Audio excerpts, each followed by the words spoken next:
Being someone who resides in Canada, I think it only makes sense that I kind of speak about this match that took place today between Canada and Croatia, in a match that Canada got off to a quick start.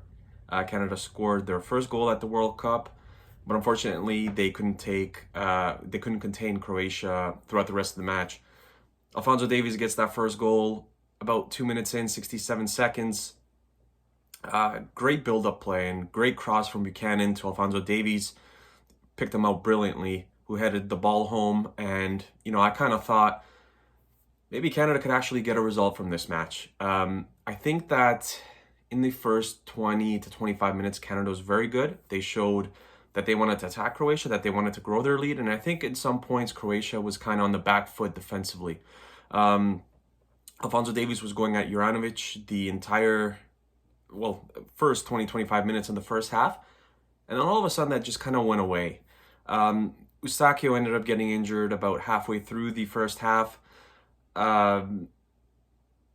Hutchinson just couldn't keep up with Croatia's players, Croatia's speed, and before we knew it, it was 2-1 going into halftime. And I thought at halftime we would see a substitution where Hutchinson would come off, and then either Kone or Soria would come on, which did happen, but Hutchinson wasn't the one coming off. It was Eustachio who had picked up an injury.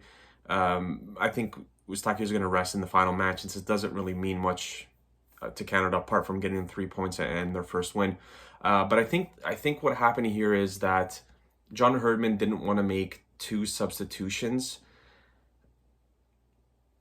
at the same position going into the second half. I think if this was if Canada was playing a team that was less experienced than Croatia, then I think maybe you can gamble with two substitutions in the middle of the pitch.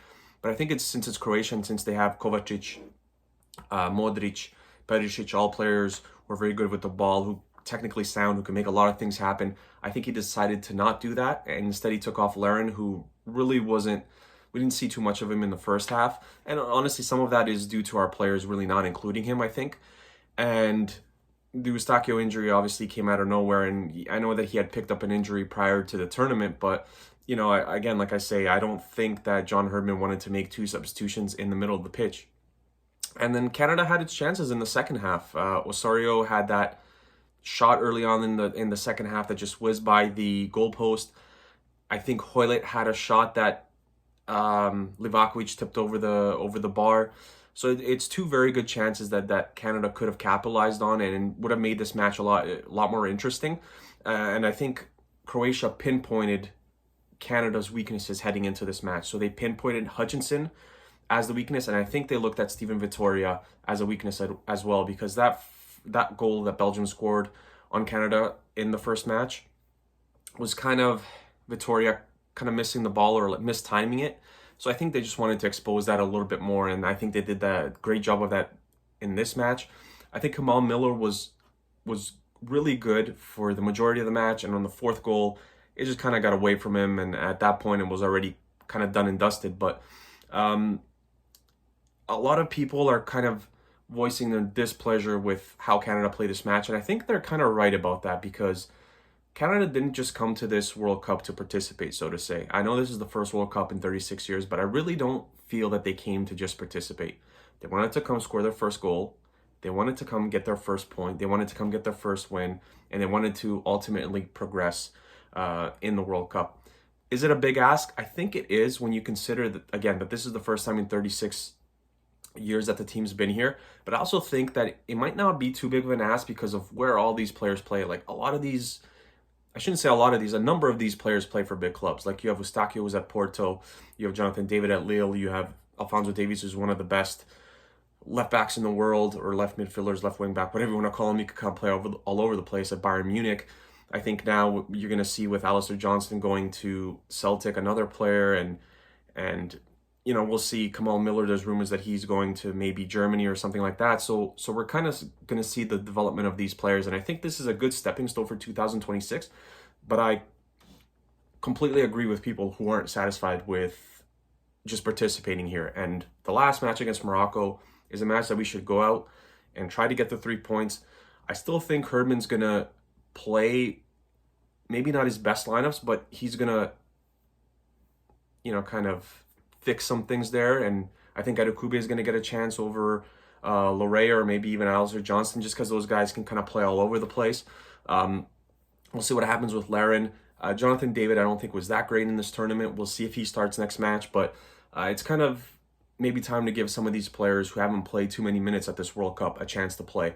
And I think, honestly, in the first half, I think that we pulled the plug too early on Kyle Larin, and I think that we kept Hutchinson on for much longer than we should have, because it felt like every counterattack that Croatia had, we had one less player trekking back because Hutchinson just couldn't keep up. And at 39 years of age, his 100th cap, congratulations to him, but he just couldn't keep up with the play. And I think a lot of that, like I said, Croatia kind of pinpointed Hutchinson as the weak link, and they attacked that.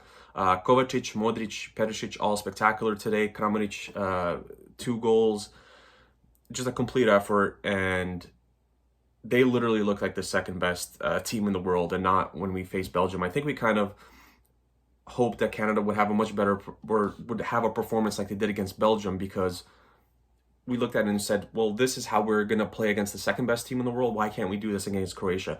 And I think Croatia is just much better than Belgium is. And I know this, maybe standings don't show that, but it's great to see that Canada soccer now has kind of an identity, and that we're not just satisfied with making the World Cup. We want to make things happen.